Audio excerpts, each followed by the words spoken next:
I want a new start for me and my son. It's time to start a new chapter. Love isn't just a word. It's by how you show up. Sometimes things don't go the way you plan. I'm not the one who's causing all the damage around here. The only way we're gonna change Chicago is if we do it from the inside. Feel like we're on the right track. Keep it up.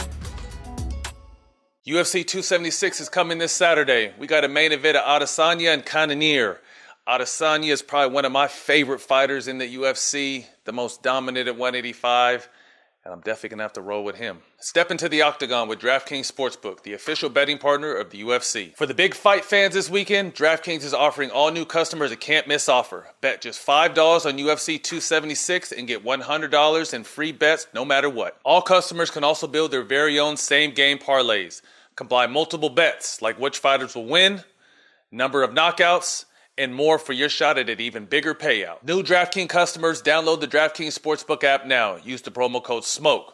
Throw down $5 on UFC 276 and get $100 in free bets no matter what. That's code SMOKE this Saturday at DraftKings Sportsbook, the official betting partner of the UFC.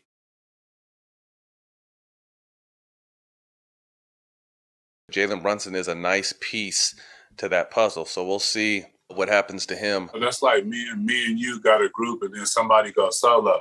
You know what I mean? Do you really want to go solo and do a solo album? You know what I mean? With all the pressures of a solo artist. Well, especially if you're in a duo group with the Michael Jackson. Yeah. You know what I mean? If you in a group with Michael Jackson, that's a whole nother world, bro. It's different in a group with Ray J. Shout out Ray J though, that's my dog, you know what I mean? Too many backwoods being smoked in the downtime. Welcome back to What's Burning. Season is coming to an end. I'd like to welcome my big bro, Jelani McCoy. Jack got stuck in Chicago on O Block last night, so he has some flight issues. So we have to catch Jack next week. Man, but let's get right into it. Jelani, draft this weekend. 22 players, when it's all said and done, from the Allen Iverson Classic were either drafted or signed two-way deals, free agent deals.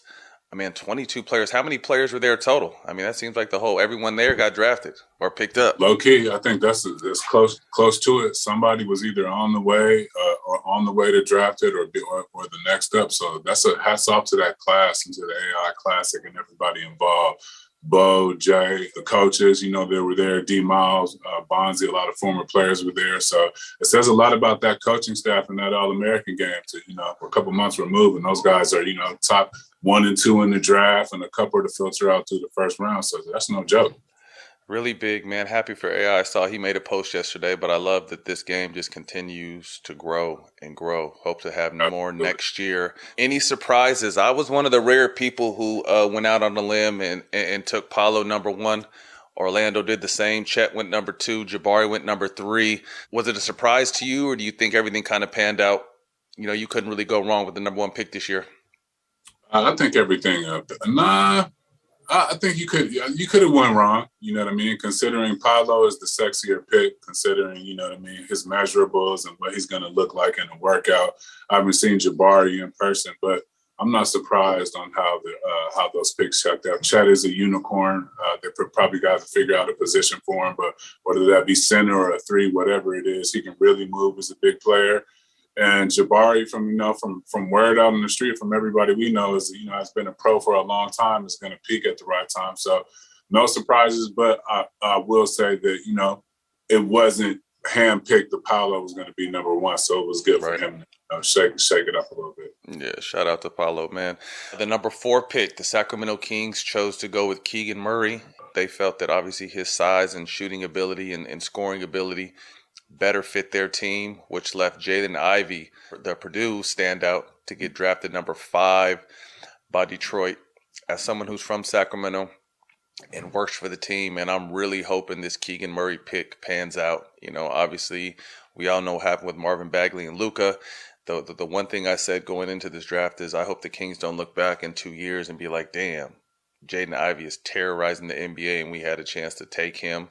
as we had a chance to take Luka, and it didn't happen. So I'm really hoping that Keegan Murray pans out. Real big body, nice scorer on both end, or on the offensive end.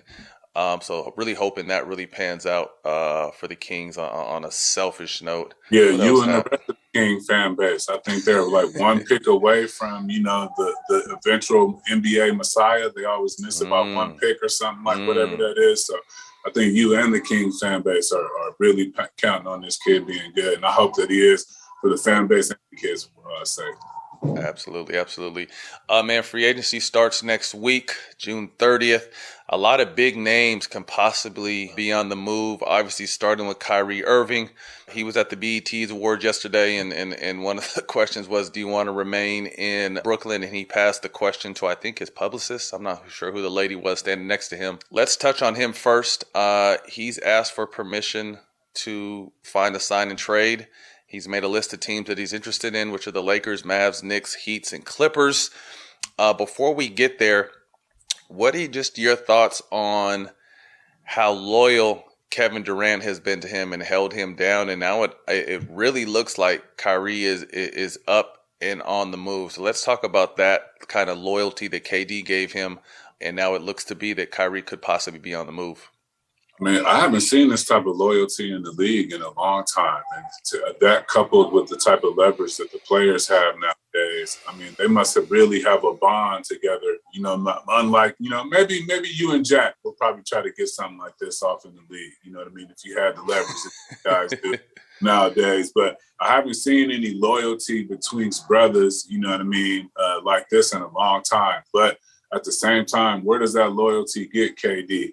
Nowhere. At the end of the day, that's a tough situation. Mm-hmm. He's been the face of, vaccines or to not vaccine, to play or not to play.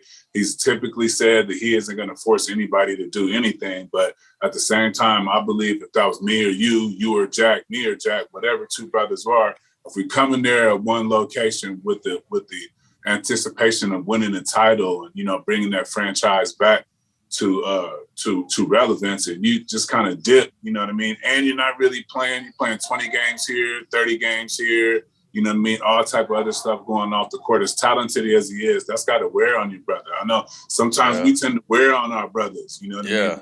The loyalty and friendship. So I just, KD can only take so much at the end of the day. From what we've seen, there's only so much of humdrum and bullshit that he puts up with off the court, and he really just want to hoop. So I feel like it's getting away from hoop and more to off-court stuff, which really isn't his bag. So it'll be interesting to see just how loyal and, how tight the friendship is. I mean, to me, it's going to be an interesting situation. We all know when Kyrie wants to play, he's one of the best in the business. There's been a lot of things, even outside of the vaccine, that's kind of kept him off the court and kind of being that sidekick that we all thought when this team initially came together. Man, KD and Kyrie, two of the best to ever do it. This is going to be a problem. And the fact that 3 years later, we're looking at nothing. You know what I mean? They really didn't get a chance to accomplish nothing. KD, did everything he could do to get his teams where they needed to be. He just didn't have enough help, So for KD to be that loyal and that down, I just really wonder what he's thinking at this time because, all signs point that, Kyrie wants to move on to greener pastures. And I'm not even mad at that. I mean, it's your career, bro. Do what you want to do. And we know if he's locked in, he's going to make any of those teams, I think, outside of the Knicks, a possible NBA contender. Hey, KD put a lot on the line, too, not to cut you off. Bones, ACLs, coming back quick, you know what I mean? From PCLs, MCL. He done had every CL in the world. Left Golden State, where who knows how many rings that team, they possibly could have 2 more rings on their hand. So it's just that. A lot of skin in the game, man. Yeah. So, KD gave up a lot to make this work. So it'll be interesting to see, obviously, if Kyrie moves on, what KD decides to do. You saw Dame Lillard tweeted something the other day with KD in a Blazers uniform. So that'll be another frenzy. I'm sure the league is really pushing towards Kyrie leaving because some teams really feel like they have a chance to possibly scoop Kyrie. So this will be interesting to follow. It's going to be that reality show through the summer. To me, what continues to make the NBA be global is that there's storylines like this throughout the summer where these superstars are going to land. So next up, Bradley Beal, someone who's been a Wizard, his entire career. Word is that he's going to opt out of his final year and possibly sign a max $250 million deal. Is this to secure the bag and then try to get a trade down the line, or do you really think he wants to be in D.C., possibly the remainder of his career? I kind of feel like if he wanted to shake, he would have shook. He's had them by the cojones for a couple years now as to where, player movement and what he wants to do. I hope he does secure the bag, you know what I mean, and get as much money as he can and then face a trade, get a trade. I think the Wizards owe him that for their loyalty. I don't think they send him out the door without, paying that man his money, you know what I mean, as he deserves. I don't think they've surrounded him with enough. They've done some pretty cool moves, long term, but Bradley Beal, although a young player, I feel like he's been playing in the league like 15 years already because, you know what I mean, deep into the playoffs and had any memorable playoff. But Bradley Beal's 28 years old, so he's been in here for a minute. It's been a minute, but I feel like he's like 33 almost because of the meaningless basketball. You know what I mean? He deserves a deep run in the playoffs. I understand the bag, but he'd probably get a bag somewhere else off the court to maybe make up the 10 or 12 that he's making next day. Just don't put it in crypto. You know what I mean? And he should be straight. Yeah, Bradley I really feel I agree. He's tough. Yeah. I mean, to me, he's one of the best two-way players in the game. Can definitely get the money anywhere he decides to go. Respect and understand the loyalty, but then you put him in. You look at him and Dame in similar situations where, how far does loyalty get you these days? To how far does it? And if these guys are content on being great players who just never really had enough around them, that'll be their narrative. But I also feel like these two great players could have a chance to go somewhere and really, get what they deserve. All the hard work they put in their entire career to have an opportunity to play for something meaningful. So we'll keep an eye on Bradley Beal. Excited that he's going to get as much money as he possibly can, and we'll see what happens after that. Someone we got a chance to work with in the pre-draft situation and really came out and made a name for himself this year was Jalen Brunson, probably one of the most solid young player, old souls there is in this game. Really was the sidekick to Luka, and I think surpassed all expectations as a team and as an individual for what they were able to do this year. First of all, Dallas had a chance to sign him to a $50 million extension last summer and passed on that. And now the bag has doubled. As you know, the New York Knicks signed his dad to be an assistant coach. And there's numbers out there floating around right now that they may be interested in giving him a 4-year, $100 million deal. Does he take that, or does he see what Luka and the Mavericks are going to offer? This is going to be interesting because how much of what Jalen Brunson has done this year has been predicated off playing with Luka or having Luka on the court at the same time. There's a lot of one-on-one matchups to kick, a lot of mismatches on the wing. Luka's on the post. He's kicking it from the post to the wing. He's done a lot with his game. But going to the Knicks, that comes with, you're going to get that 100, but, that comes with a lot. As a the Knicks with Pops over there on the sideline, you know what I mean? Shades of Mark Jackson is everybody. I mean, that's one thing we talked about during the pre-draft of how his game reminded us of Mark Jackson at the time because of his ability to play out of the post and the post up. He's been posting up bigger dudes too, so you can't even say smaller guards because that's when you post up dudes and get some shit off. So it'll be interesting to see if if maybe Luka don't want him to leave. Maybe Luka makes a call and tell him to go deep into the luxury bag because he needs that security blanket that is Jalen Brunson. I don't think this story is over yet. That 4 years, 100 sounds very good and very teasing. But like I said, what that 4 years, 100 million that means in New York. You know what I mean? You can go in New York and get buried like Stephon. A lot of point guards went out there to get buried. Kimba most recently, Stephon Marbury, Steve Francis, our homeboy BD, you know what I mean, had although he had a horrific injury, you know what I mean, he was that's a tough spot for point guards, especially when you're coming there asking for the coin. So you got to, he really got to weigh them scales out and see the pros and cons.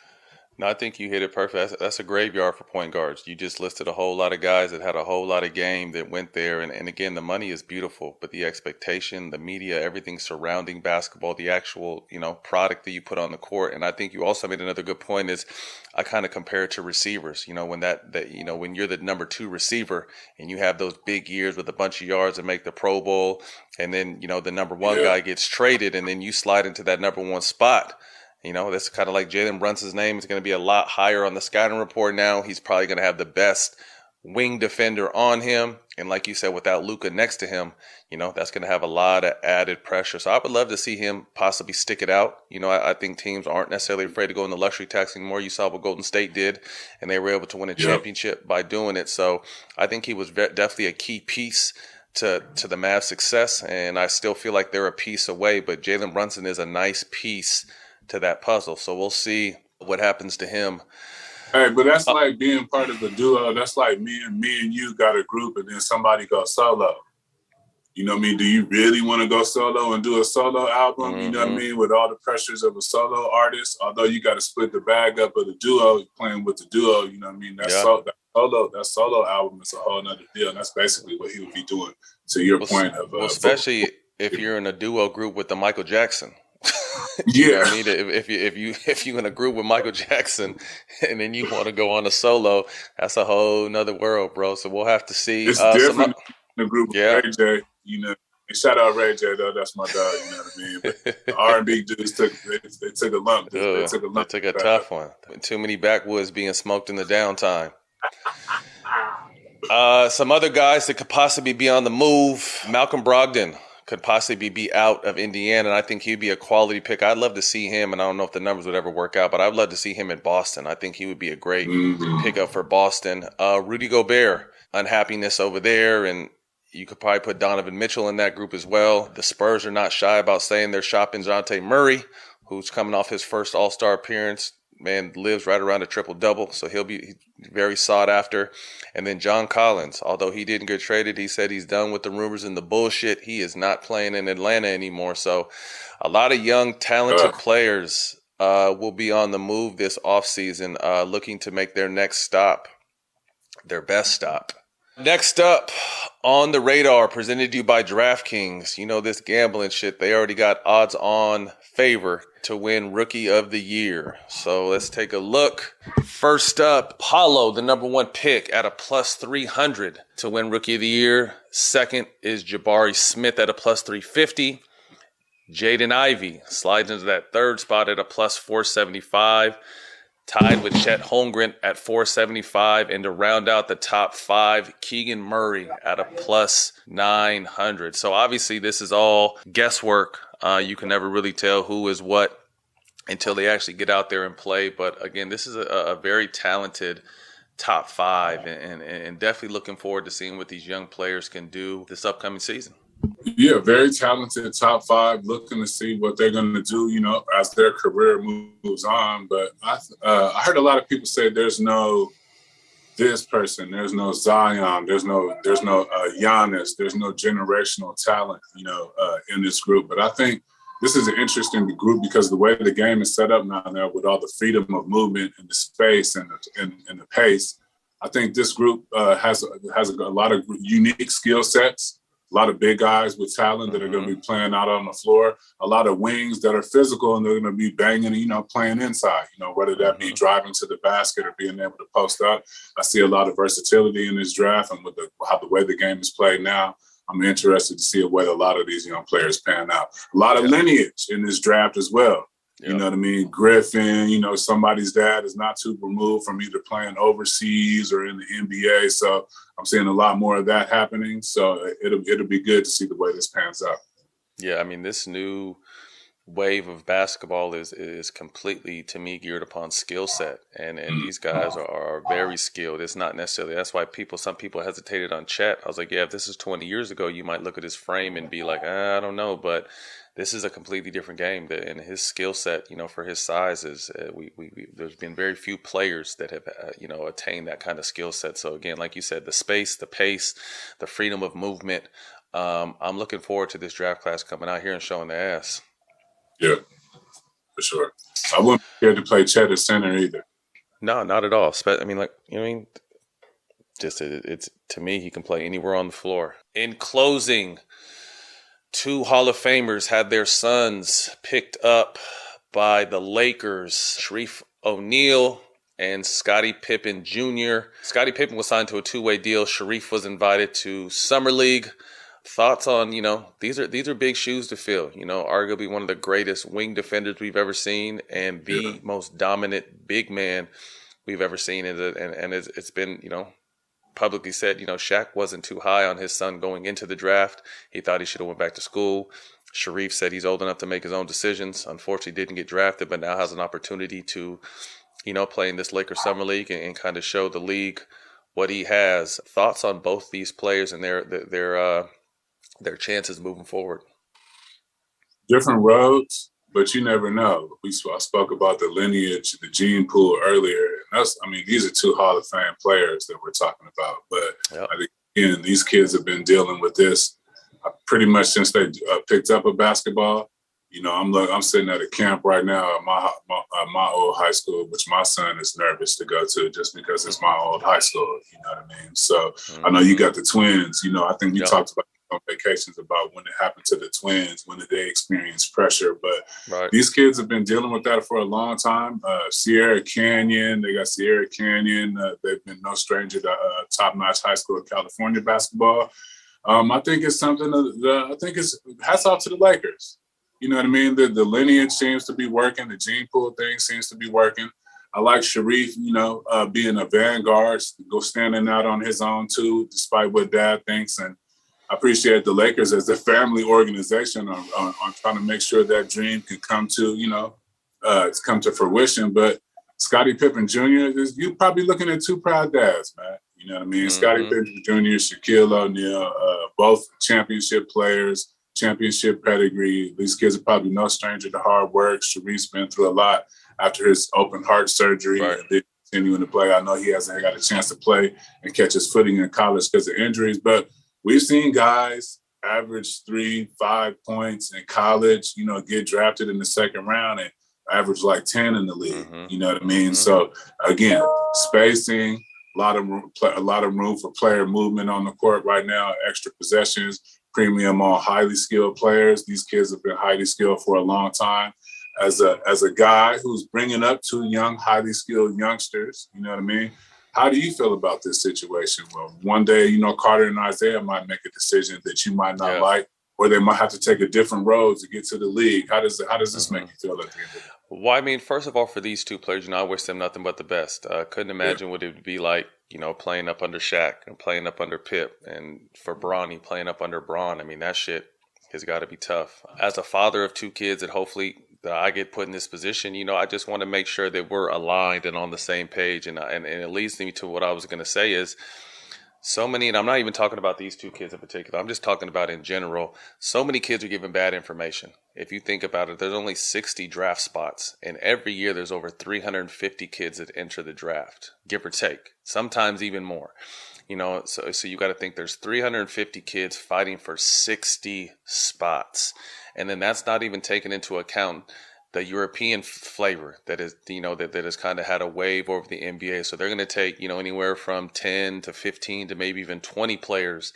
That's true. From overseas, you know what I mean? So that's cutting it down to 40 or 45 spots for 300 plus people. So I just wish these kids, had more people in their ear that really knew what the fuck was going on, and not just people that see possibly dollar signs or opportunities, but really cared about these kids' future. Because to me, it's the same thing, and it'll never stop. Every single year, there's going to be over 300 people in the draft fighting for 60 positions, knowing that your odds aren't very good. So I don't know.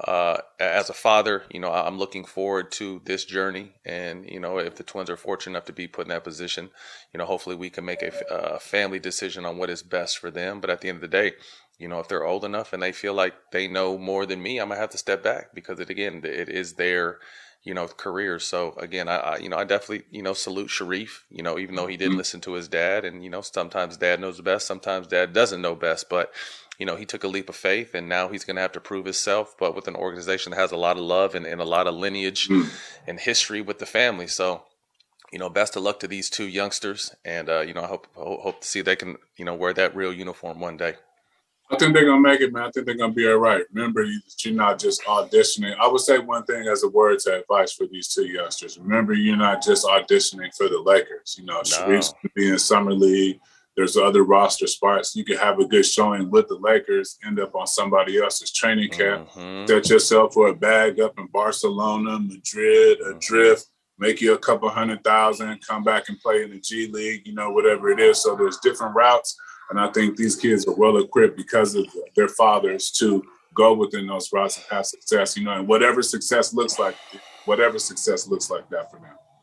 I think you made a great point. It's not just your team. You're auditioning for the whole entire league every time you step on that court, whether it be summer league, preseason, or fucking even regular season. Open runs, Matt. You made rosters on open runs. Open runs or something. Yep.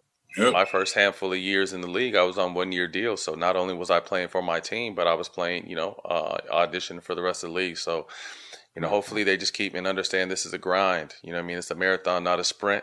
And, the ultimate goal is right in front of them. So I wish everybody, not only these two, but all these young players moving on to that next step of, fulfilling their dreams, the best of luck, man. There's nothing like playing in the NBA, man. So best of luck to all these youngsters, and we'll see you guys out in Summer League. That's it, man. I think we only got one more of these shows for the season. Hopefully, Jack will be back from O Block next week. Hey, man, take care of Jack down there in O Block. Yeah, man. Hey, make sure he's straight. We need our brother. Y'all hold back. our boy down. Yeah, we seen he was out there jewelried out too. I was like, I seen it on Instagram this morning. I was like, what the fuck is Jack doing? You know how he acts. He likes to go down there and touch down with the people. Got to the soil. Yeah. You got to touch down with the soil. True soil toucher. True soil toucher. Well, man, you can catch What's Burning every week on Showtime Basketball YouTube, on Twitter, Instagram, and TikTok at Show Basketball. See y'all next week.